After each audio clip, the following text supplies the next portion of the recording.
So as Anne-Reza said, I'm Lara, and I'm here to present you this module, the last module of your training cycle, I believe, about how to design your own mobility project, a special view on the EU and Erasmus Plus funding opportunities. So I will now share my screen.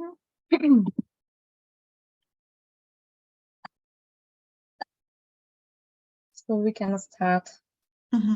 Oh, I forgot to say, my camera is sometimes a bit crazy. So I will sometimes... It's okay, you can... Yeah, it's since the last update from Zoom. So if it happens, I will turn off my camera sometimes.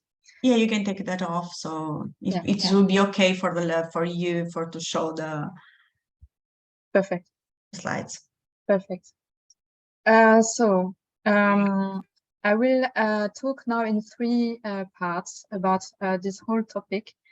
I will first introduce, because I don't know what is your background, but it's always really important to know some basics about project management in order to design projects.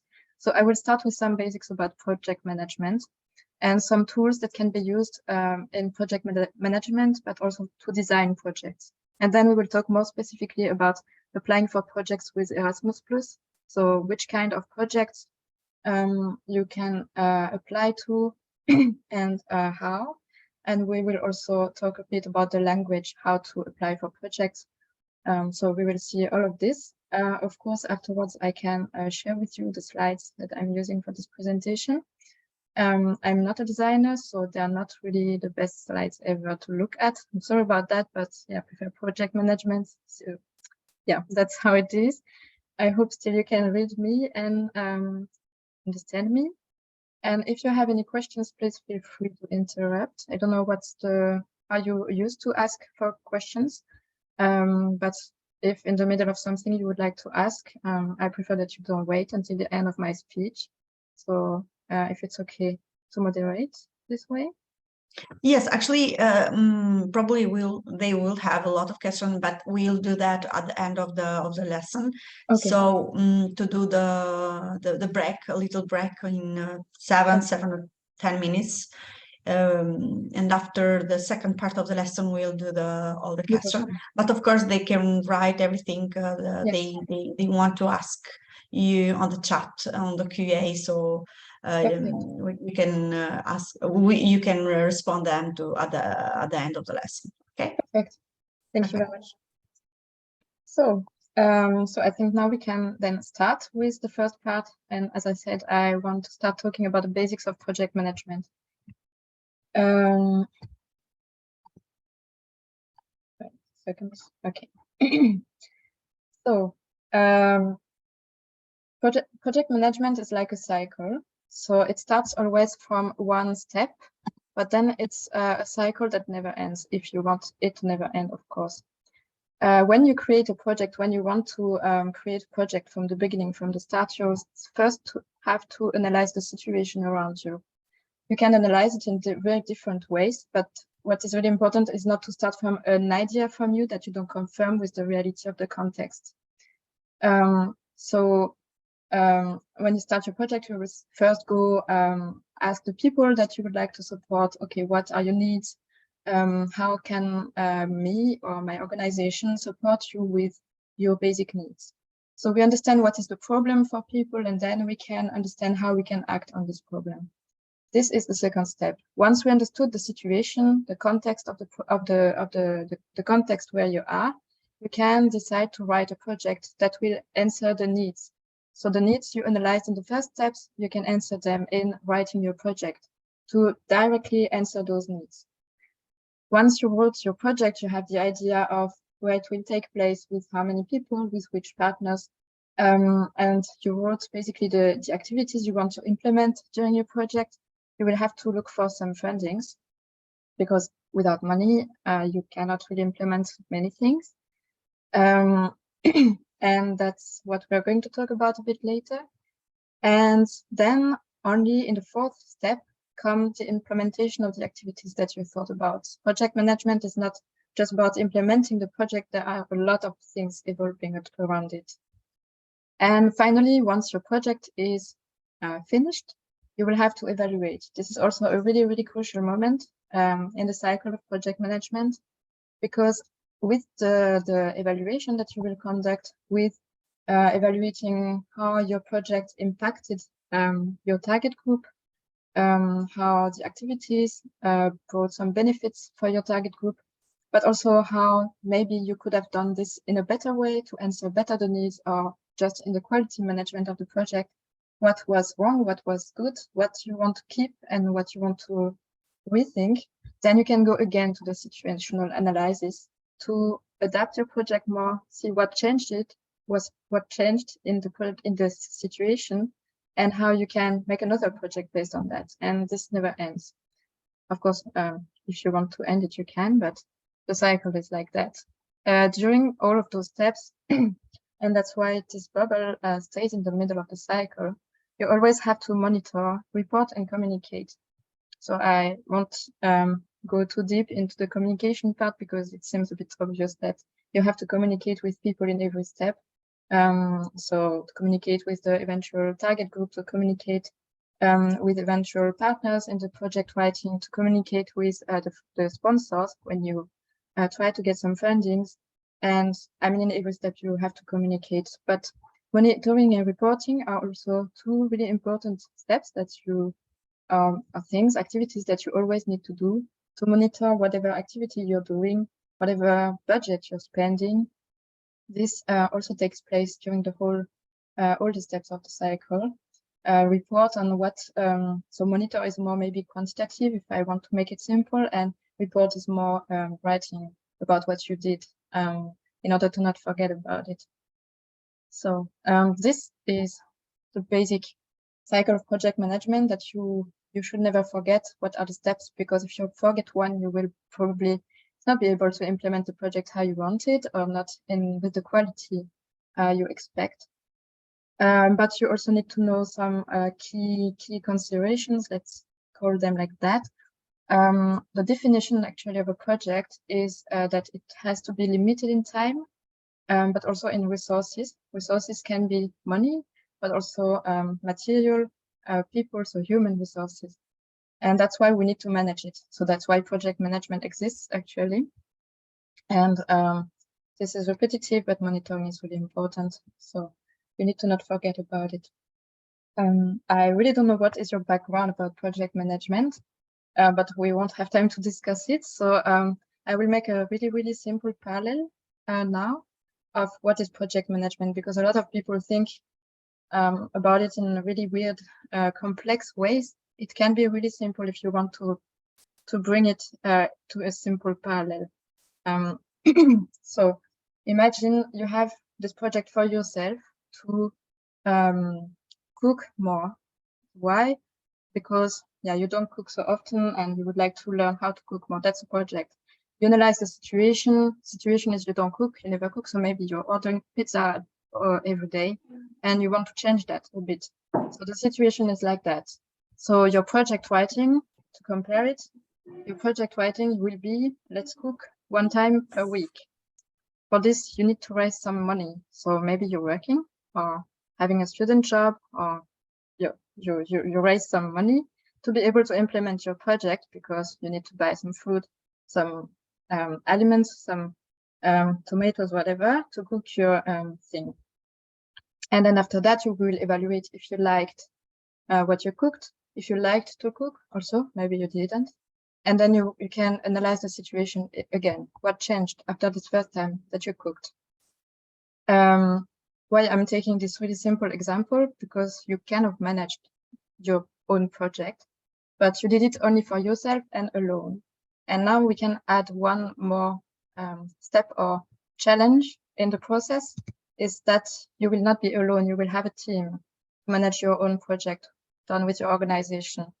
And that's why we need some project management tools to make standardized everything that you're doing to manage your project. When you want to manage your own project that is cooking for yourself, you will have your own tools. You can write down on a sticky note, or you can make a list on your phone or something like that. This is important just to you, so you don't need to share something with a team. But if you need to share something with a team because you're running a project with 4 people, for example, you need to have some tools that will be standardized. So it can be more structured. Your team can always understand what happened in the project. And that's why now I would like to present you some project management tools that can be important for writing a project, but also implementing a project. So, so for the second part, I will introduce you to, there are a lot of project management tools, but to some of them that maybe you know already. And if so, then I will just repeat what you know maybe, or maybe are new, but that can be also used in many different contexts. So I will start with some tools that can help in the first 2 steps of the cycle of project management that I introduced, which were, if you remember well, and the analysis of the situation, first step, that we will see through the problem tree, and second step, writing a project that tackle the needs that you or the problems that you analyzed in the first step, so with the objective tree. So the problem tree looks a bit like that. As I said, I'm not really fond of design, so it's not looking so great, but that's more or less like that. This second.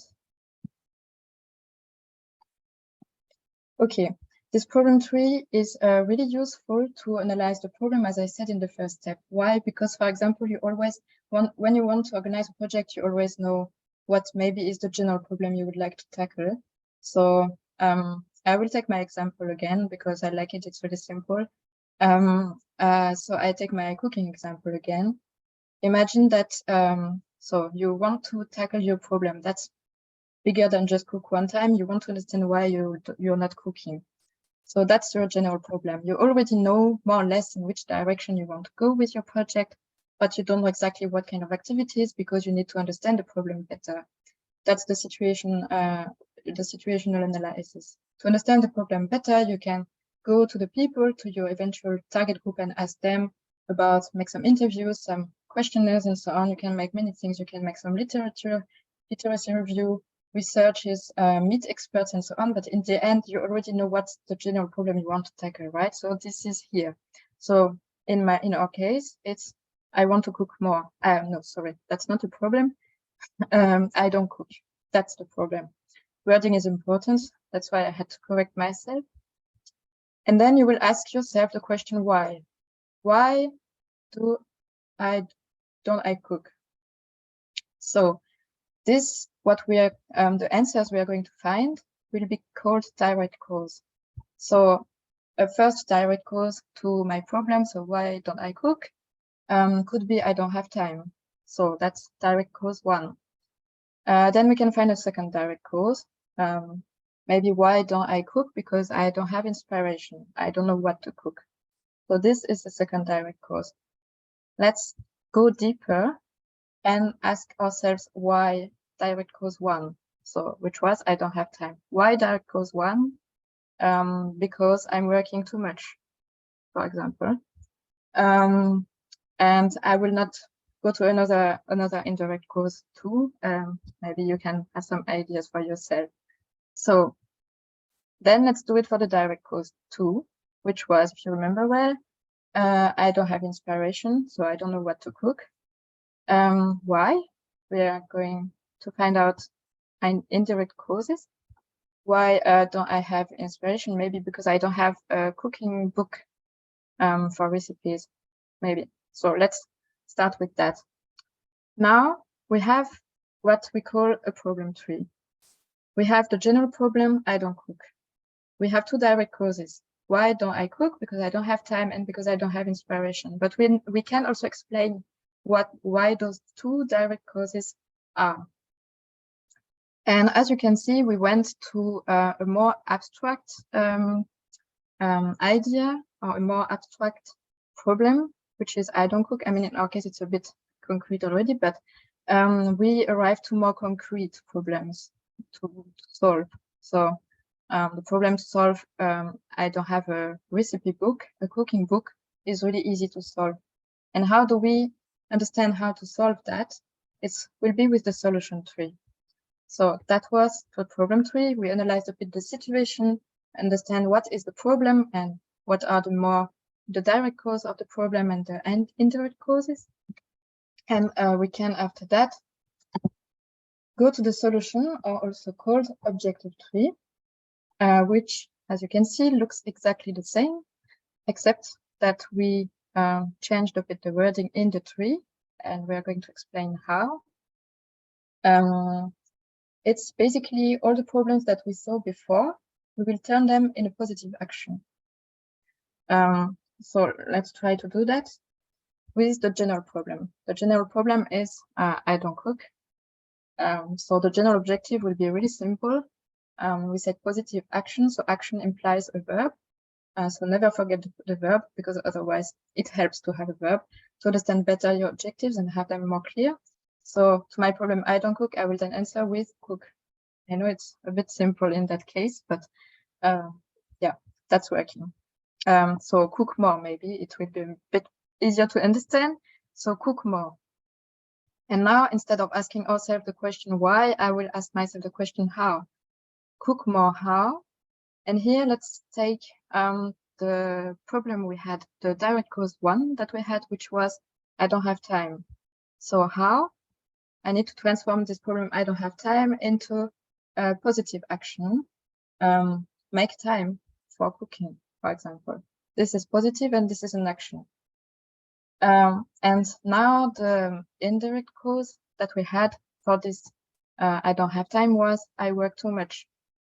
So make more time for cooking is our specific objective, and how can we make more time for cooking? In working a bit less, maybe.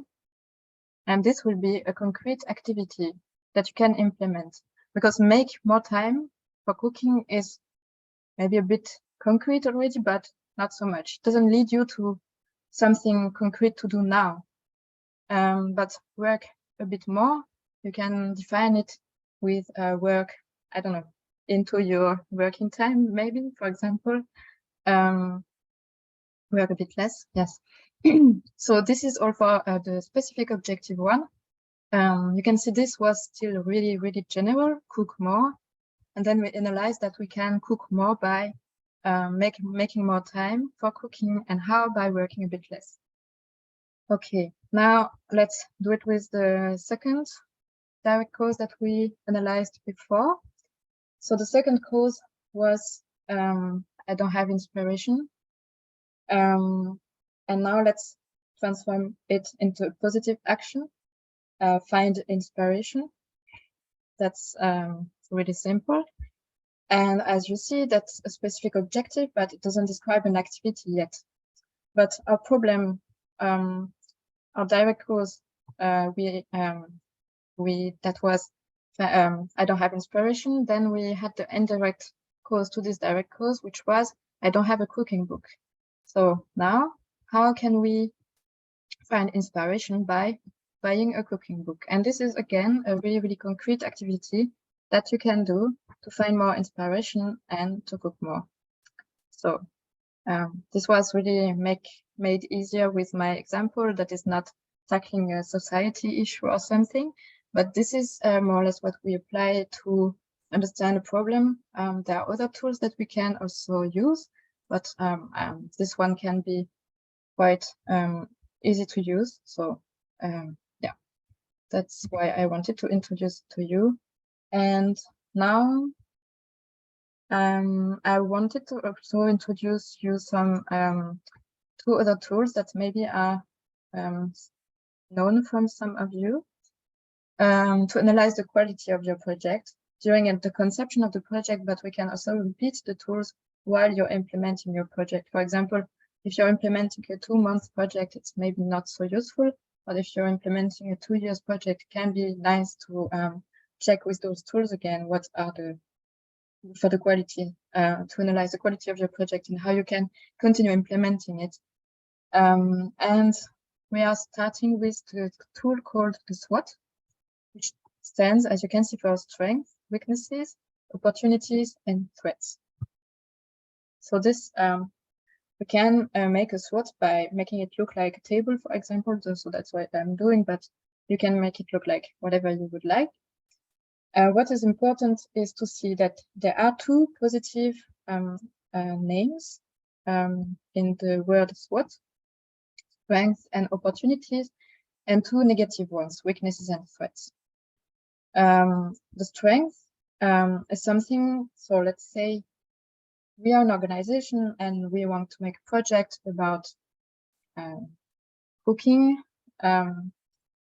And so our strength, for example, could be that we have some former cooks in the team, so they know how it works. This how we can organize a cooking team, how we can organize with the material. They know what we need. They know some recipes, so they can organize this whole cooking. Let's say it's a cooking workshop project, so they can organize a bit the logistics of it because they already know a lot. So this is a strength. It's internal to our team. We don't need to go somewhere outside to ask people to support us. We have it with us already. So this is a strength. This is advantages for us, and this is internal. On the opposite, we have the weaknesses, which are also internal, but as you can see, it's more disadvantages. So what, with this example, what would be a weakness? Maybe that in our team or in our organization, we don't have a kitchen, or we have a super small kitchen. So the weakness is we don't have a place for cooking workshop because the super small kitchen cannot fit with 20 people. So this is a weakness. This is internal, so we can act on it, but we can only act on it if we know about it before. We can act on it, how? By asking funding for renting a room for each cooking workshop. That's why the SWOT is important, because we can see in advance that we need, during our fundraising activities, to ask for a room for the cooking workshops. But this is internal because we can still tackle it. We can still act on it. So these are for the strengths and the weaknesses. And now we go to the more external level of the SWOT to analyze also what are the advantages that are really external to us. What I mean with external is we cannot really act on it. Opportunities would be, yeah, I don't have many ideas right now, but let's say it's really random. A lot of people in the neighborhood want to learn how to cook. So this is an opportunity we didn't create this, or we cannot act on it. It's really a chance in this case that a lot of people are interested, so we will have a lot of participants. But it could be also that you're in a neighborhood where not a lot of people are interested to learn how to cook. That's really random, but that's an opportunity. You discovered somehow that people would like to learn how to cook in the street you are in, something like that. So you cannot act on it. Or maybe an opportunity would be many organizations like your project and will promote it with all their participants in their own activities. That could be that you have a good network, let's say.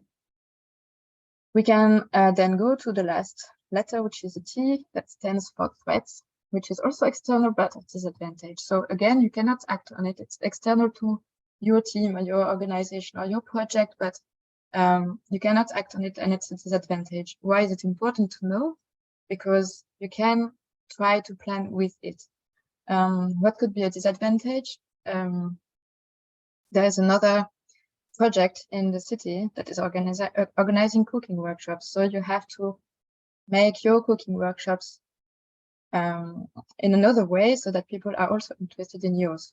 That's something you need to know, because otherwise you might have the wrong strategy to communicate about your cooking workshops or organizing your cooking workshops, or the whole description of your project would be different. So you need to know about it. You cannot make this other project stop for your projects to be the first one, but you have to find another way. So that's something you need to analyze before you write a project. So the SWOT is really important. But you can also analyze it, as I said, for long-term projects. You can also analyze it in the middle, because things can change. Maybe your cooks, they left, they found a job somewhere else and they left, and you don't have former cooks in your team. There's not this threat anymore. There is no other project with cooking, but maybe there is another threat. So you always need to adjust a bit and check on it. I hope this was clear. I just saw that there are some points. some messages. Okay. Okay. So I hope this was okay. And then I will introduce you to another word or concept that is called SMART. Again, SMART stands for some specific words. So specific, measurable, attainable, relevant, and time-based. This is to make sure that your objectives, you can also apply it to your project, but more your objectives in your project are smart. They need to be smart, and we will see how. If they are not smart, it might be that they are more complicated and that your project will not be, let's say, not good enough in terms of quality. So that's why it's always important when you write your project to check on your objectives. Are they smart? So what does it mean? SMART stands for specific first. So I'll try to take the cooking workshops project again. Specific. It has to be not too large. So not organize cooking workshops in Berlin in the year 2023. This is a bit too large. Berlin is a big city, so you cannot organize cooking workshops in Berlin. You have to find a place in Berlin. So, for example, in this neighborhood, in this part of the city, organize cooking workshops. Cooking workshops might be a bit vague also. For who? Do you have a target group, for example, youngsters who would like to learn how to cook, or I don't, no idea.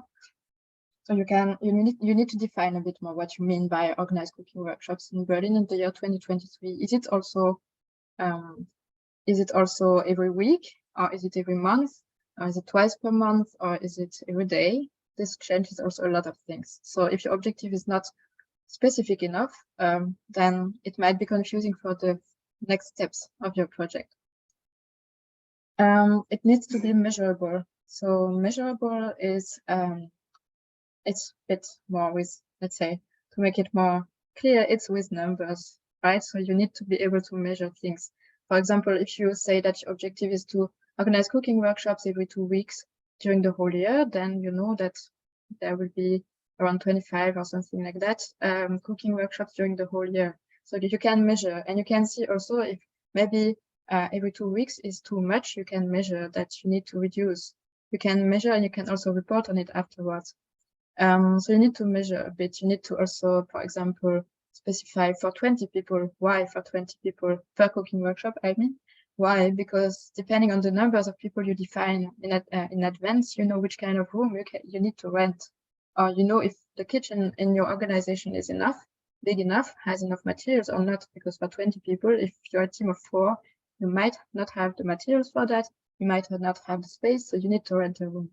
So being able to measure what you want to achieve makes you be more specific, but also more prepared and more specific in your project and in your writing, applying for fundings also. So now we have attainable. Obviously, you have to be, let's say, realistic. We can also compare attainable with realistic. Which means you cannot organize everyday cooking workshops during the year 2023. You already know it's not attainable because, yeah, you already know it. So let's say it's also probably not every 2 days. This is also probably not attainable. Can be also, you will probably not organize cooking workshops for hundreds of people unless you have already experience in that.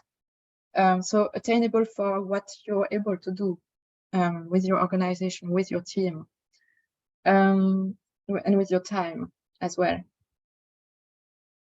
Relevant. So you want to support people with learning how to cook, how to make sure this is relevant by not having objectives that will not apply to learning how to cook. So, for example, you will not have an objective in order to support people in learning how to cook. You will not have an objective to make them run a race in the end of the year. This is not relevant to your project. It doesn't have anything to do with it. So you just have to check on this as well. And finally, the T stands for time-based. This is what I told in the beginning. A project is defined by being limited in time and resources. So in time, it means that you need to say, okay, it's during the year 2023, it will not be after, and it starts in January 2023. If it's not time-based, it's not called a project. If it's something that you repeat, it will be called otherwise, like a program, for example, but not a project. Okay, so now I will go a bit faster about the tools on project management to introduce some small tools, but I will not go in details on them. So here some things that can be or that are useful when you implement your project. So I will first show you the Gantt chart, or also called action plan. This is a basic, really known project management tool for the implementation of a project. You need to prepare it before, so you need to have in mind what, when the activities will take place and what kind of activities and everything on the entirety and on the entire duration of your project. So let's say we again take this example, cooking workshops for 1 year in 2023. So we have to have the understanding when we write the project, how 2023 will be divided. So if we say every 2 weeks a cooking project, we can put in this kind of visual document that every 2 weeks a cooking workshop is happening. Why? Because during the implementation of a project, you need to plan in advance for every kind of activities you will implement. So for organizing cooking workshops, you need to probably prepare yourself in the 1 week at least before the implementation of the cooking workshop, to buy the materials or something like that. I don't know, communicate about it, invite participants, and this you need to plan it in advance. So you need to have a plan on every week. You need to prepare the next cooking workshop, more or less. And after the cooking workshop, if you don't forget the cycle of the project management, you need to evaluate how when's your cooking workshop. So you need to make an action plan. You need to present it to the sponsor when you write for fundings. You need to present it to the sponsor, so the sponsor can understand that your activities or your idea of the project is realistic, because he can see how it's divided, the time is divided. So I did a small one in this application that is called Gantt project. As my laptop is in French, this is all in French, but I wrote it in English myself. So I will try to explain you a bit. When I was preparing this input for today, I decided to make a really small action plan for myself to show you as an example. So first I put what is the activity I need to do. So fix the date of the training, the date I need to start fixing this was the 26th of January, so last week, and I wanted to finish the 26th of January. I know it's a really, really small action plan, so it's the same day.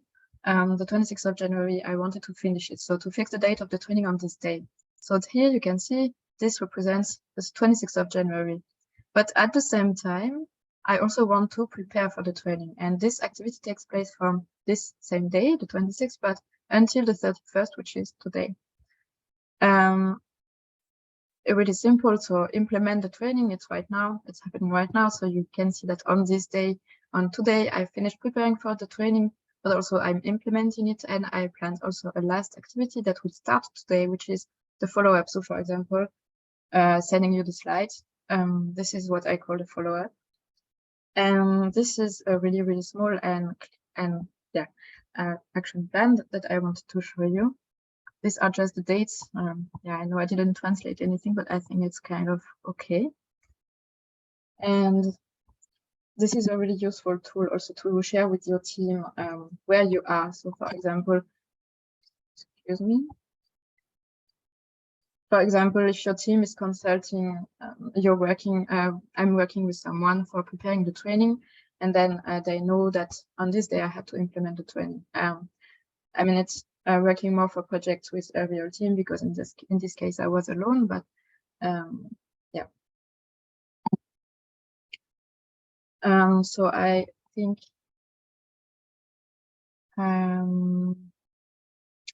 we can, I don't know if it's too early, but we could eventually have the break now. and then we can go to the third phase of the training. Would it be okay? If you want to do like right now, sure, it's okay, of course. Okay. And we start in 10 minutes, like 7. Yeah. Less Perfect. 5 minutes, okay? Perfect. Thank you very much. You're welcome. 10 minutes. Yeah.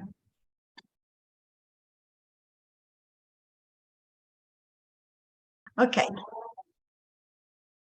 Let's start with the second part of the lecture. Please, Lena. So I will share my screen again.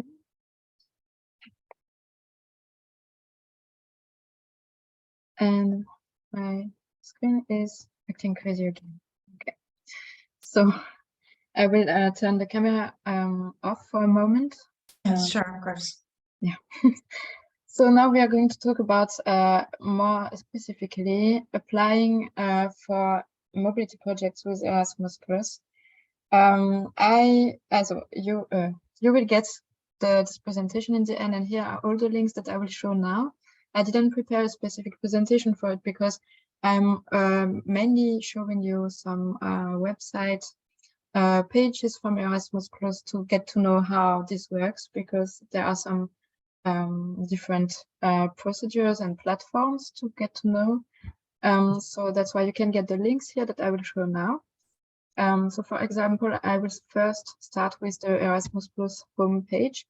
This is the official one from the European Commission, so it's all in English. You can also change the language, of course. And what I want to show you here is that you can, of course, go through the whole homepage, but what is maybe more important for you to understand what kind of learning opportunities you can get from here is to go to opportunities here. And then you can also directly choose if you want to check all the opportunities that are existing, or if you want to check what you can do as an individual, what you can do as an organization, so an NGO already, and what you can do also from outside the European Union. Yeah, you can go a bit through everything here, but that's already what you can check as a first step. And then I first wanted to show you some, more especially some projects that you can apply for as an organization.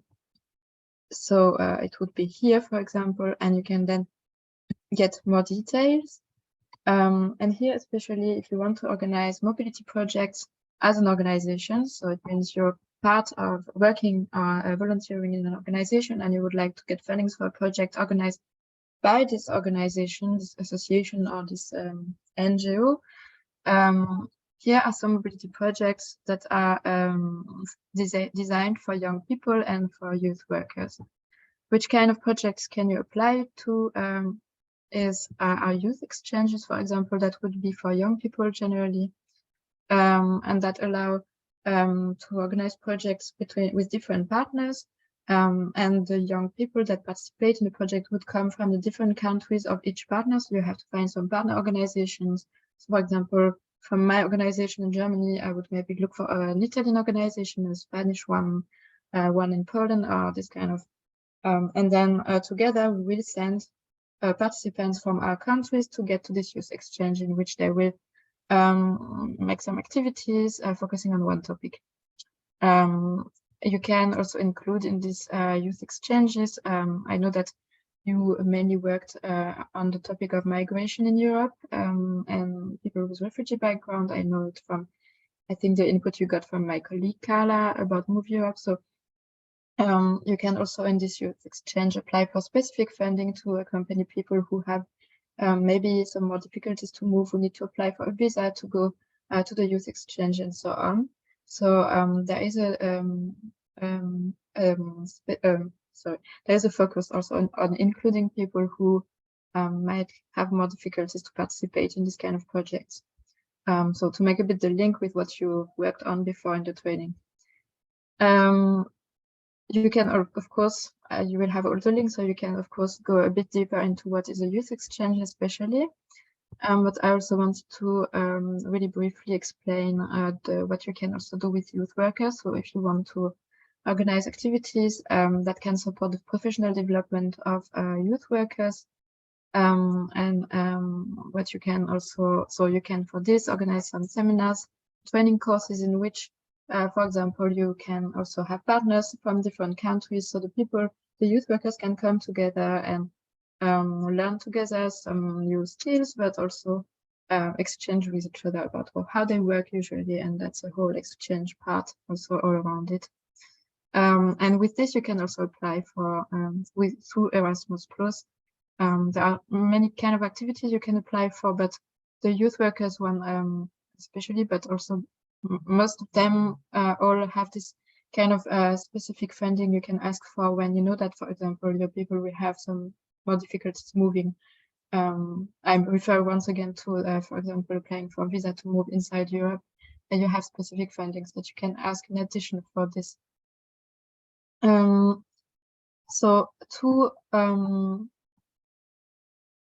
organize this kind of projects, the tool that I presented before, you have different functions and roles that you need to have. The coordinator that will apply to the project. So this has to be, this is, for example, let's say I'm with my German organization. I want to make this wonderful project in which I will train youth workers about applying for fundings for projects with refugees, let's say.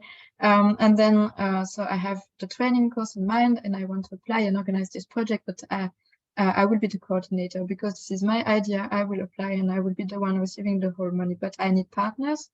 As it's a European project, I need partners. I need people who, partners who will from their countries send me some participants to participate in my training.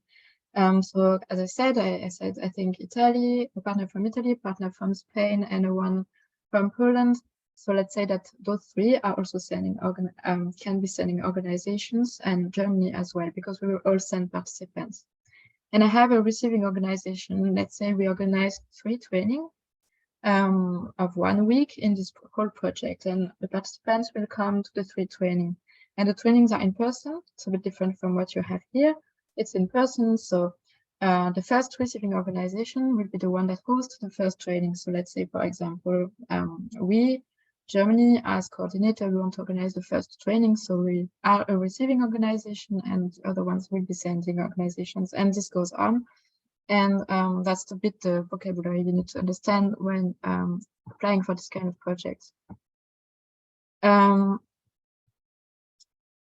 How to apply, you need to find out which is your national agency. So normally there is 1 per country, but in some countries there are 2, like in Belgium, for example. Let's take the example of Germany. There is 1 national agency, and every national agency in Europe have a budget per year to allocate for projects taking place in their countries. The European Commission will allocate some fundings for every national agency, and then the national agency will approve or not projects that will take place in Germany for me, for example. So we need to apply not to the European Commission, even if it's a program. Erasmus Plus is a program for from the European Commission, but you need to apply through what we call the national agency for Erasmus Plus. So if you're based in Italy and want to organize a project from your Italian organization, you need to apply to the Italian National Agency of Erasmus Plus.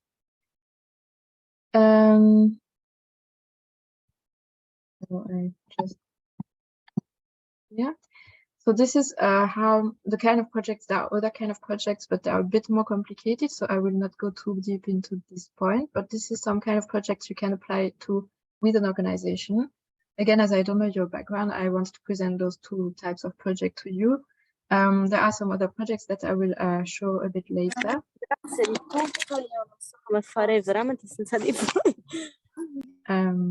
Okay. Then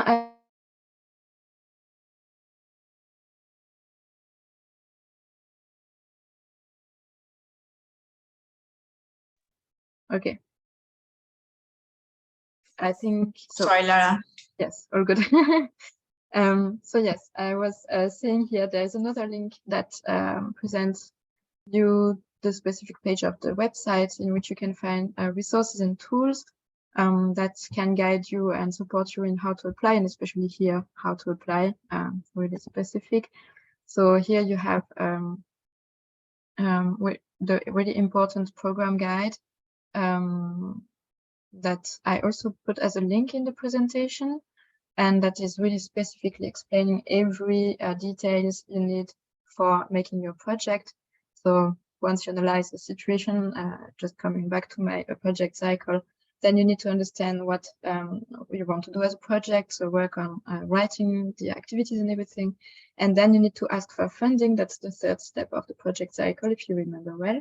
And in this third step, you need to understand what the sponsors expect from you to make sure that the project you're going to apply with is also something they want to fund, because yeah, sometimes some sponsors don't want to fund this kind of projects, but rather this kind, and some others will like the opposite.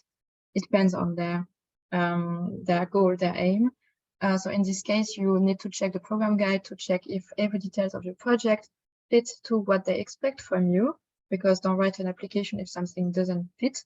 Then you will not get the funding, and it will be a bit stupid to lose time like that. But if you check every details, every requirements, you can also maybe adapt a bit your idea of a project. You already wrote basically what you want to do, but maybe you can adapt this part.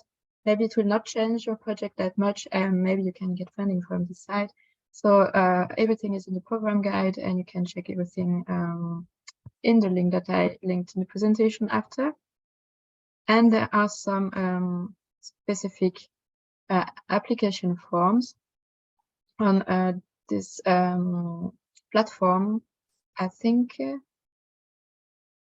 but I will not go into details here, because I think this would be a bit too long and not really interesting for now. But once you want to present projects and apply for a project, you need, of course, to apply before the deadline, and you need to apply on this platform. For this, you need an account. So that's why, as an organization, you can create an account with Erasmus+, and then you're able to enter into this platform, and then you can apply for the kind of project you chose, and you can describe what you want to do there. Generally about fundraising, so I'm going a bit away from Erasmus+ right now. When you do fundraising, there are two types of calls. There are the calls in which you apply through platforms like this one. So yeah, there are some very specific requirements from the platform. For example, you cannot write more than 5,000 characters in your answer per question. So you always have to check before writing any project what is the kind of document they want from you to apply. If they want you to go to a platform and upload things there, answer there, and type there, or if you just they just ask you to send a description of the project and everything, but in the format you want. Generally, there is a format, but sometimes not. But with Erasmus+, there is a platform that you can find here. I talked a bit about the program guide. Here's the link to that. You can check what I told you about here, and you can also just download it. You can have it in English and in every kind of languages, I think. So yes. And finally, another kind of project that will be a bit different, but also funded by the European Union, and that is under the European Solidarity Corps. So there are here also some opportunities for mobility and also for local projects, and I wanted to quickly introduce those two. So as you can see, when you're on the platform, you can choose whatever, if you're from an organization of a young person, as they call. And there are different opportunities funded or supported by the European Solidarity Corps. I think you heard about the European Solidarity Corps already, at least with my colleague Carla when she presented Move Europe. But here there are different opportunities like volunteering, and I think that's the main one she probably introduced. So you can organize in your organization, for example, to have a volunteer that will support you with your activities and learn at the same time from you and from your activities. And the European Solidarity Corps is funding volunteering intra-European mobility, so volunteering from a volunteer that is in Italy and would like to make a voluntary service in Spain, because, for example, whatever reasons. And so the European Solidarity Corps, that I will call now the EAC, because it's a bit easier, can fund this kind of volunteering opportunities for the volunteer to have money for the living and everything, and for the organization to be able to welcome the volunteer. That's something that Kala presented as an opportunity in which can be also included people with migration or refugee background, with some different criteria and so on. And that's one of the solutions we're working on with Move Europe, to make mobility for young people with refugee background possible. You can see that there are other kind of opportunities that are funded by this, so traineeships and jobs, volunteering here again, but the one I wanted to talk about a bit more are the local solidarity project. Now it's not anymore a kind of funding in which you can support people moving, not concretely with the project, but that's a funding that is available for young people without having an organization. So it means that with a group of people, you can apply for funding without being in an organization. And that's why I think it's always interesting to present. It will not fund mobility activities, so going for youth exchange or organizing a training with other partners from other countries, but it's projects to organize activities locally in your city. And if we talk about mobility for refugees in Europe, even if you have to stay in your city, there are always things that you can do from your place and that can need some funding. So that's why I also wanted to make the link, the connection between those two concepts of acting locally and promoting or working in projects for mobility for refugees. What are the solidarity projects? I mean, you can read later the website, of course, but what is important to understand, you need to be 5 people, and then you will be called a group, an informal group of young people. There need to be a group leader in those 5 people, which is called a legal representative. And this person will be basically kind of representing the group in front of the national agency. And then, yeah, you can basically ask for funding for your project. The projects last 1 year maximum, I think between 6 months and 1 year. And you will have funding for 500 euros per month. So in total in the year, if you make a 1-year project in your city with 4 other people, you would have 6,000 euros for organizing activities there. So that's already a good basic funding for some activities. Yeah, exactly, it's all written. And yeah, you can also check how to apply for this kind of opportunities. This will be the same kind of platform that I was talking about before. So yes, then you need to apply to your national agency. Again, same function, same, it's working the same way as I explained before with the national agency. You can also apply with an organization if you know one, but they can support you in the implementation of the project with their materials and everything. You can also apply for an additional funding for getting coachings, like team building coachings and this kind of activities. Yeah, all details, you can find them in the website always. All the links are also there. And oops, sorry, it's not the end at all, but just moved too fast. Okay, I know this slide is not really good to read, but it's just for you to have an idea. I copied pasted here some questions you need to answer when you want to apply to solidarity projects. So the last one I talked about. What do you need to be ready for when you apply with fundraising?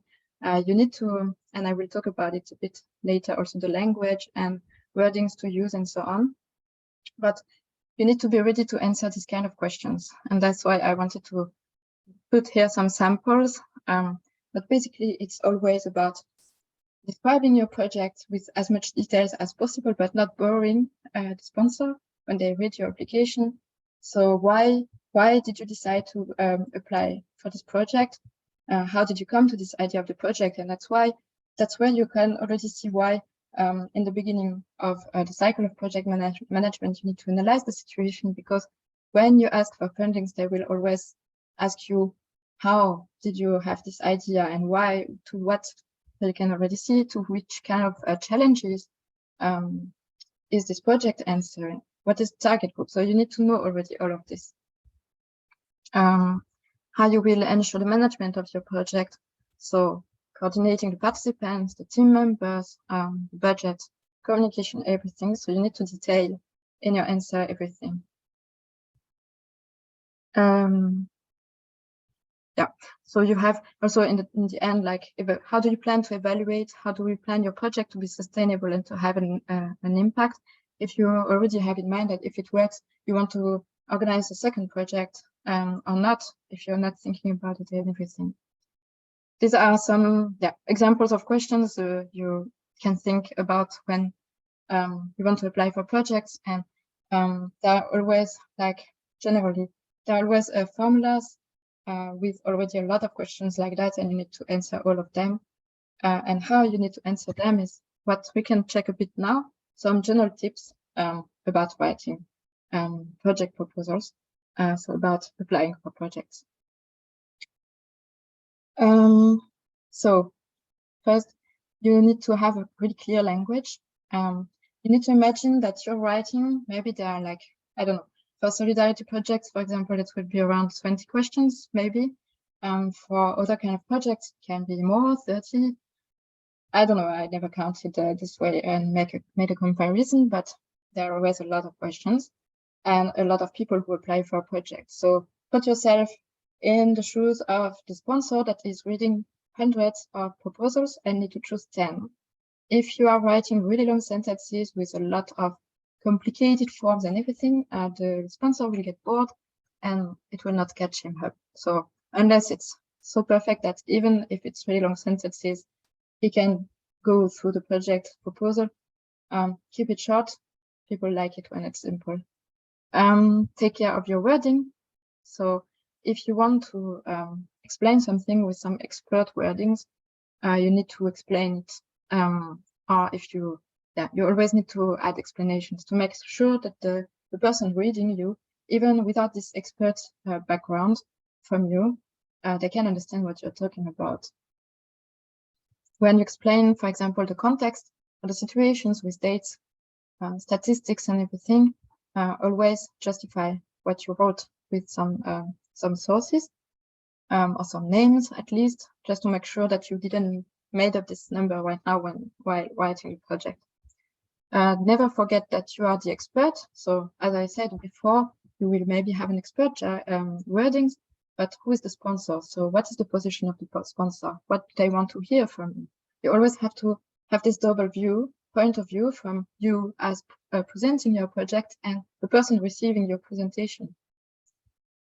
And when in the call, there are always some keywords. So in the description of what kind of projects will be funded, there will be some keywords here. So for example, empowerment of people. Try to use those words because that's what the sponsor wants to read.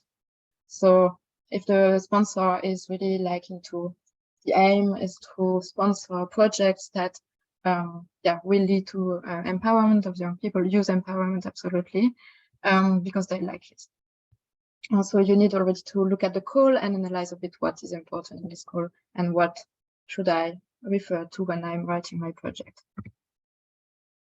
Still about the language, how do we talk about us? Do you use the name beneficiary for the participants of your activities or participants? You need to define exactly the target group.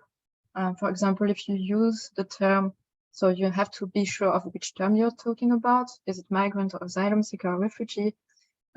If you use another term that maybe is less, for example, people won't know the difference between, I don't know, refugee and migrant, then make sure that you can explain eventually a bit in the beginning, and then you always use the same wording to not be confusing.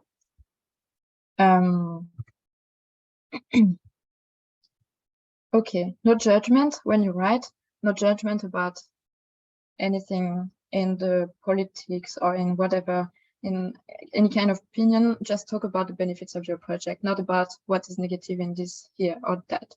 We will talk again about the negative things, but for example, yeah, show what is the benefit of your idea for the target group, but also for the surroundings of the target group, for the city in general, or something like that. So you can also use some keywords like local, international, make sure that everything is specific when you talk about it, but with specific wordings as well.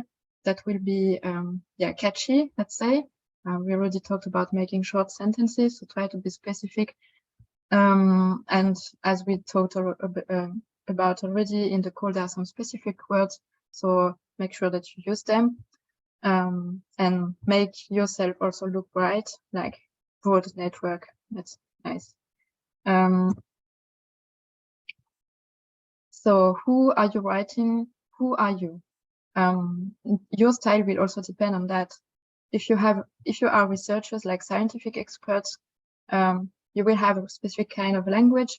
If the call is directed to experts, scientific experts, all people who will answer this call and present projects will talk with this kind of language. So normally you should also use this kind of language, and probably the call will already use this kind of language. If it's addressed to young people, then you will have also already, of course, a language that is more from young people. Doesn't mean you have to use slang, but yeah. And they will expect to find this kind of language as well in your answers. Some things maybe to avoid. This is a bit too harsh, the exclamation point. The brackets, it makes the sentences a bit complicated, so avoid them. So it means that you're not making too complicated sentences as well if you don't have. Sometimes in the formats of the platforms or of the things you have, the documents you have to send back, you can use bold to use for emphasis, or italic for names, so you can make use of that to make maybe the document clearer, but it's not always the case that you can use that, so don't count on it yeah, automatically. When in your language, you also need to convince. So you need to be precise and clear with what you want to do. You also need to say, I will do it, not we would. So we would do it. So that's not an example.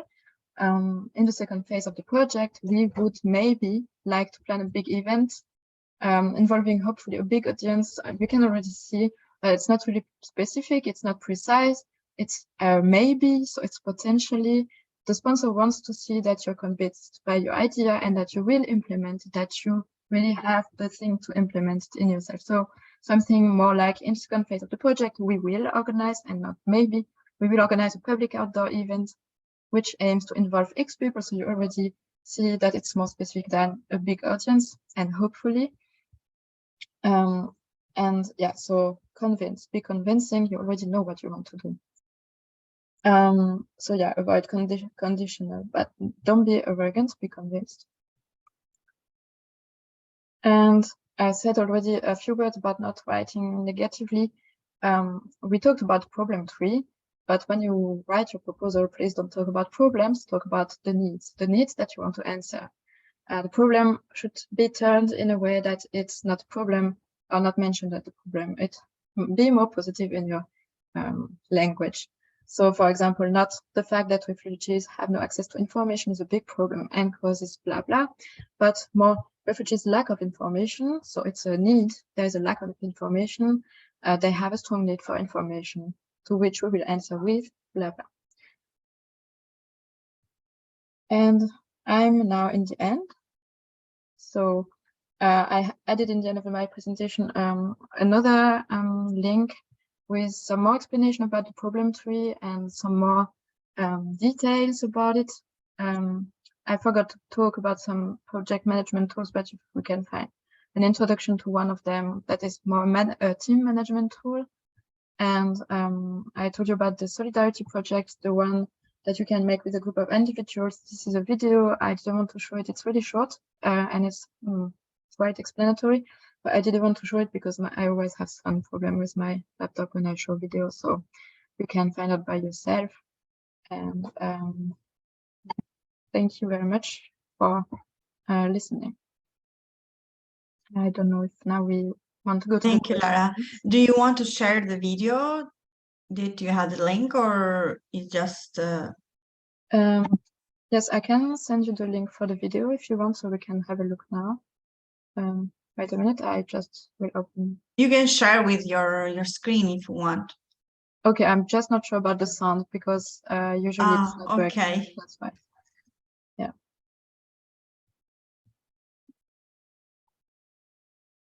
Yeah. So I don't know if now you would like to go to the questions moment. I hope everything was clear.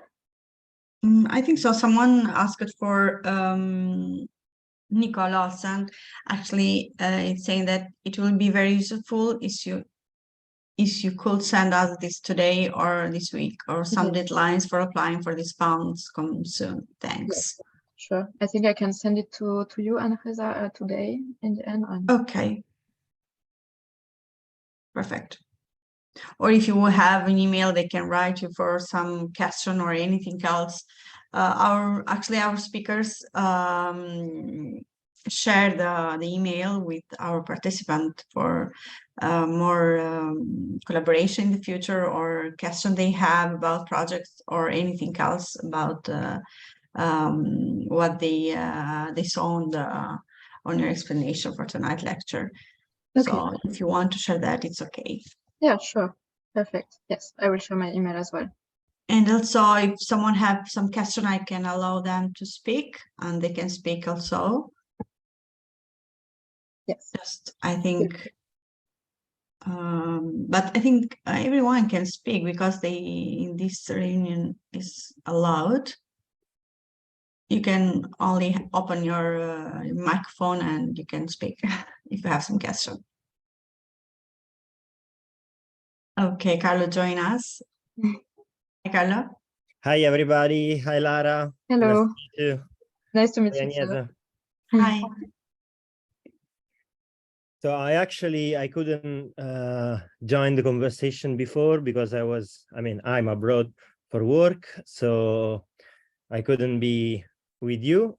But I joined the call for some, let's say, closing, I don't know, greetings, and to say hi to everybody. But I don't want to interrupt you. So if there are questions and comments about the lesson, feel free to step in.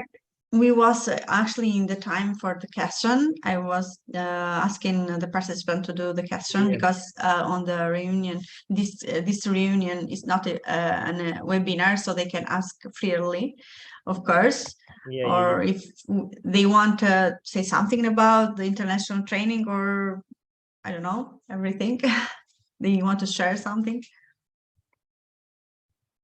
Yes, of course. As you all know, this is the last session of our training course. So if you want to, I don't know, to give us your opinion, feedback, criticism, or whatever on about the whole course, we would be really happy to hear them.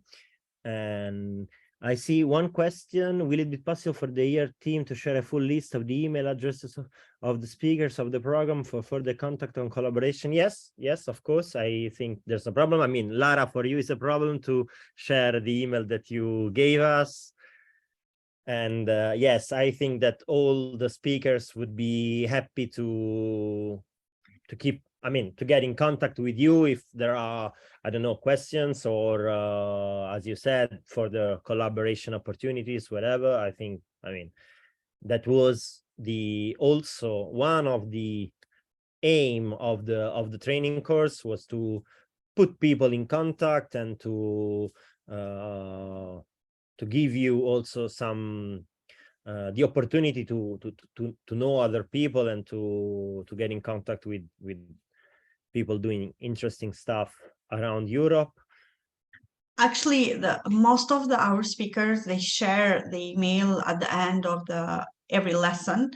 I think you can find them on the video we will share on the year project. With all the lessons we'll share right there. So most of them they say they write the email, yeah. So you can contact them. But of course, if we have yeah, so I don't know if Agnesa already told you this, but we anticipated it for sure in the last last session. We are going to send you an email in a few days about the certificate. Basically, we will ask you to fill a very short survey about the course, to give us your opinion, your feedbacks, and basically to do an evaluation of the course, because this is very important for us, and of course it's also important for the final reporting of the project.